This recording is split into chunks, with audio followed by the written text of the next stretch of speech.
Along the tropical southern shore of the Bay of Guanabara is Rio de Janeiro, capital and largest city of Brazil. It is superbly situated on the Atlantic Ocean, dominated by the renowned Sugarloaf Rock at the harbor entrance, perhaps the most famous landmark of any city in the world. The Sugarloaf is one of the finest points from which to view Rio. The summit is reached easily and comfortably by way of an alpine trolley.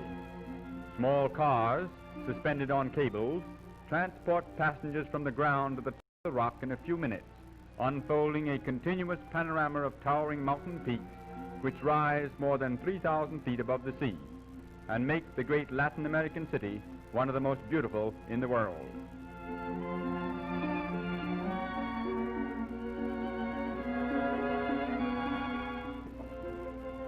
From the top of the rock, the great city is seen in its entirety. To the left, the Atlantic Ocean breaks upon the sands of the beautiful Copacabana beach.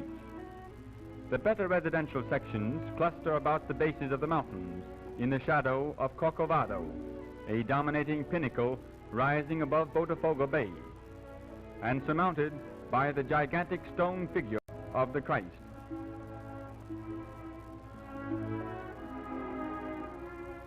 The residential area stretches on to the right until it meets the modern downtown section of skyscrapers and public buildings.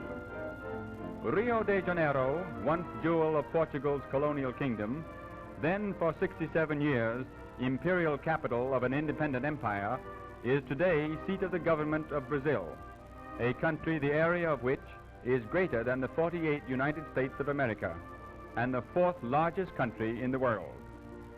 Rio is fast developing into one of the greatest of seaports.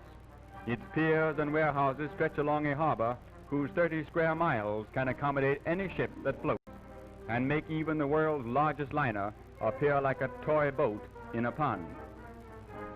The peninsula upon which was once built the entire city is today the downtown business area. Castle Hill, where the foundation stone of Rio was laid in 1567, rose from the center of this area, but to make room for city improvements, it was leveled. In the distance can be seen the always prominent Sugarloaf Rock. Within the downtown district are parks, which in the tropical climate always present pleasing green appearances. Paris Park, bordering the bay, is the largest.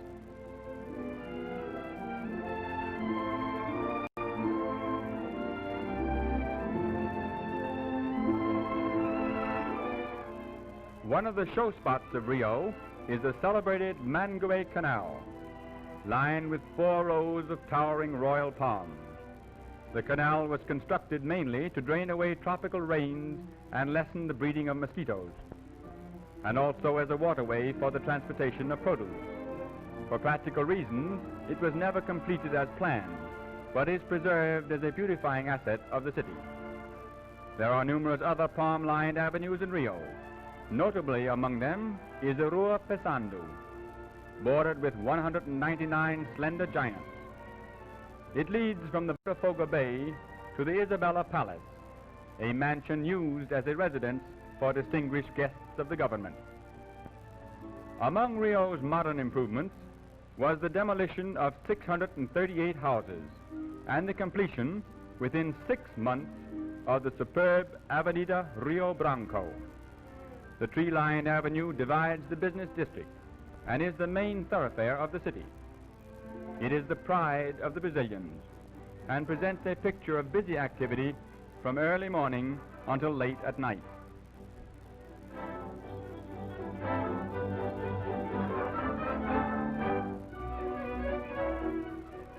Intersecting the Avenida Rio Branco is the renowned Rua do Ouvidor, said to be the most famous street in South America and one of the most noted in the world.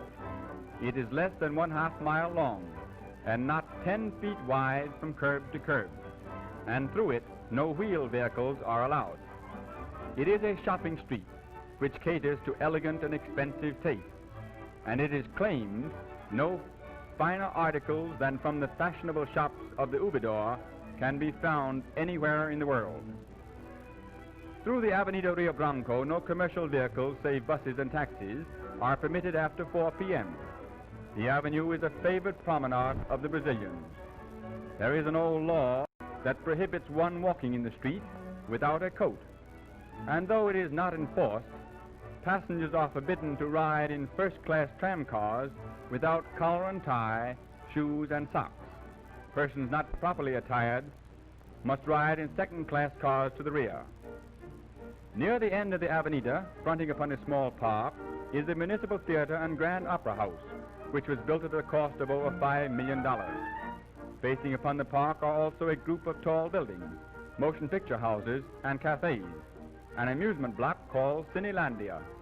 At the end of the square is Monroe Palace, in honor of the 5th President of the United States, James Monroe, whose doctrine so strongly manifested the friendly attitude of the United States toward Brazil and all South American countries.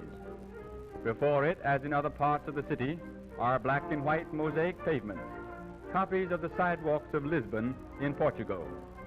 They are not only pleasing but durable, for the first paving stones came from England over 75 years ago, and many of them are still in use today. The city is lavishly embellished with monuments and statues. Surrounded by 4 aboriginal figures, symbolizing the 4 great rivers of the country, is the statue of Dom Pedro, proclaimer of independence and the first emperor of Brazil. The Avenida Rio Branco ends at the Avenida Beira-Mar, a beautiful waterfront boulevard which follows the curving shore for more than 6 miles, and from it is had vista after vista of the familiar Sugarloaf rising beyond the Botafogo Bay. Along the Beira-Mar, which means seacoast in English, there are numerous bathing areas, crowded on pleasant days with Rio de Janeiroans.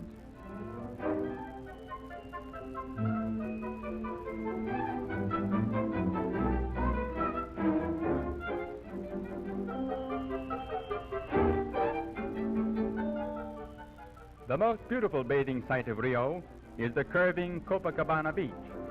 Not many years ago, sand dunes and wilderness. Today it has been developed into one of the most desirable residential sections of the city, and the beach is a year-round playground for Brazilians and foreigners.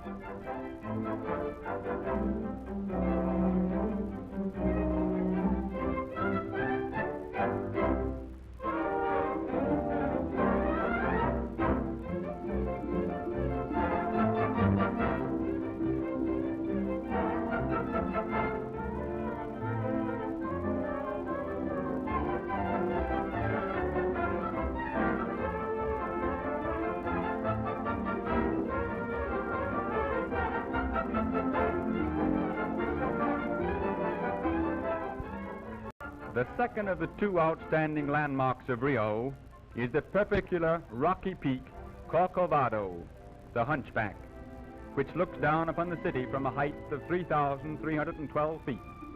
Its summit is crowned by a colossal modern statue of the Christ, with arms outstretched in an attitude of welcome. From a lookout terrace at its base, it had one of the world's most famous urban panoramas. Historians disagree as to who was the discoverer of Rio, but most give the honor to Andre Gonçalves, who entered the bay on January the 1st, 1502, and believing it to be the mouth of a great river, named the place Rio de Janeiro, River of January.